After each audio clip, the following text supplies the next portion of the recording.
What's going on there, everyone?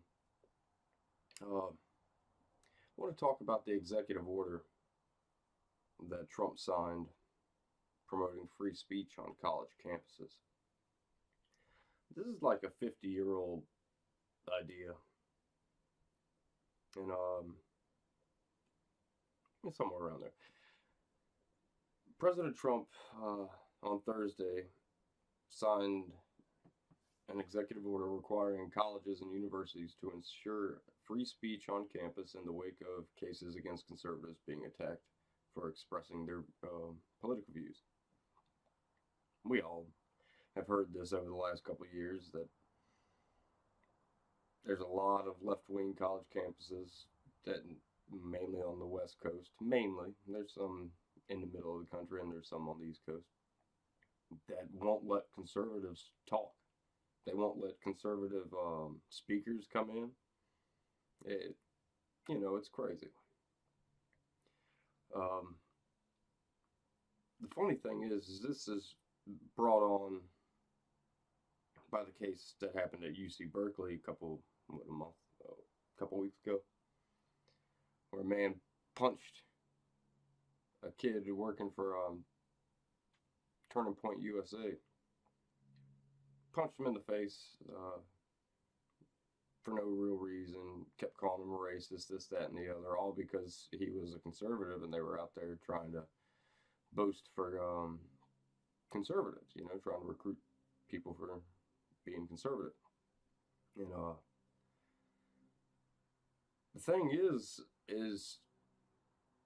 it's funny that it happened at Berkeley because Berkeley is the historic place of the freedom of speech movement that started back in 1964. And so now that, you know, pretty much since Trump's been in office, is mainly when this really got kind of out of hand. It started a little bit before that, though. Um, they're going against everything they used to fight for. It just shows how the left is regressive and not progressive, as they say, because they're literally changing the the tide to go backwards. They've already had these things happen. We've already gone through this as a country. I mean, this exact thing, freedom of speech on college campuses and freedom to talk about your political views on college campuses. That's literally what the freedom of speech movement was about back in the 1960s.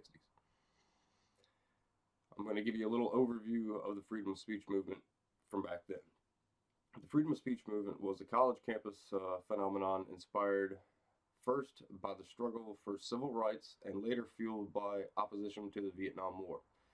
The free speech movement began in 1964 when students at the University of California, Berkeley protested a ban on campus political activities. The protest was led by several students who also demanded their right to free speech and academic freedom. The free speech movement sparked an unprecedented wave of student activism and involvement. Now, can you believe they're talking about the same UC Berkeley that we talk about today? Can you imagine UC Berkeley actually touting free speech? No. It's hard to imagine, especially when you're my age, 32, in your 30s and in your 20s, and you see Berkeley the way it is now and the way it has been for years. It's pretty hard to imagine that they once actually fought for people to be able to speak their political views. Um, I'm gonna put a link to this because there's some pretty good pictures if you want to see that type of thing. But it mentions the pictures in this description. Many images in this group make it clear that the center of the activity on UC Berkeley campus was in Sproul Plaza. One photograph shows students occupying the balconies of Sproul Hall and campus administration buildings, holding free speech movement banners and American flags. That's something you definitely won't see on UC Berkeley, unless it's conservatives being attacked to get their flags ripped out of their hands and burned, which you've seen there recently too. Another photograph shows student leader Mario Savio leading a group of students through Sather Gate towards a meeting at the UC Regents. In defiance of the ban on-campus political activities, graduate student Jack Weinberg set up a table with political information and was arrested. But if a group of approximately 3,000 students surrounded the police car in which he was held, preventing it from moving for 36 hours. Photograph shows Weinberg in the car, both Mario Savio and Jack Weinberg on top of the surrounded car, speaking to the crowd, and the car encircled by protesters and police. Yeah. So back in the day, and UC Berkeley's always been liberal leaning, because back in the day, these were liberal types.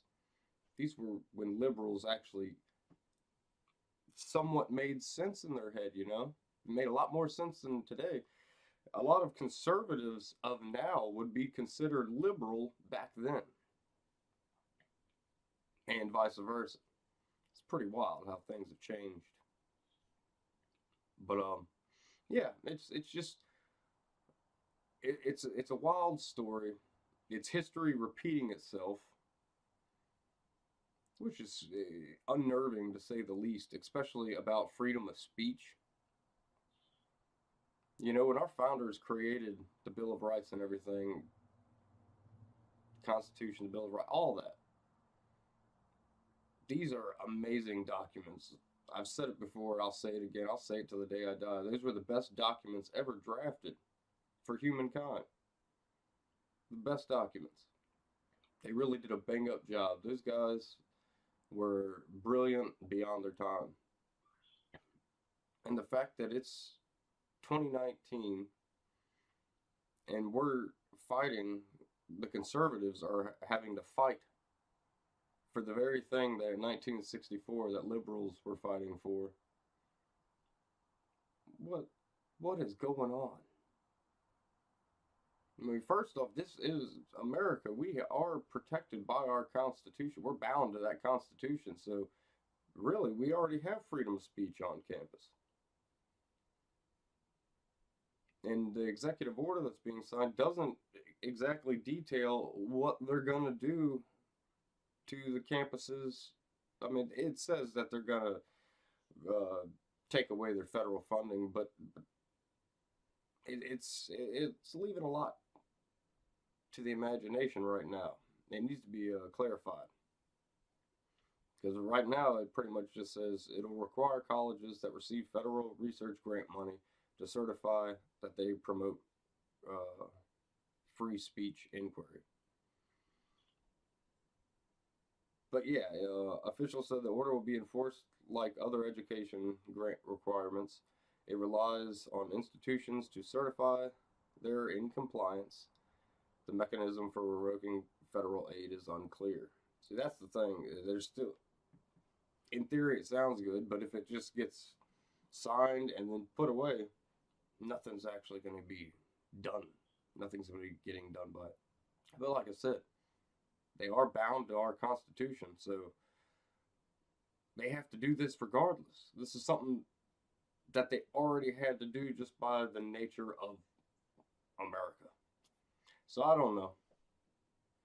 I don't know. I'm glad that I guess there is something signed, some type of thing signed, making it official that, hey, you have to do this. But until they clear it up a little bit, I don't know how I'm going to truly feel about it, because you never know. It just, like I said, it just could have been a smoke and mirrors show to make people smile. The government likes to do that. But I don't know. Leave your comments down below. I try to get back to most of the comments that people leave. And as always, like, share, and subscribe. And I'll catch y'all on the flip side.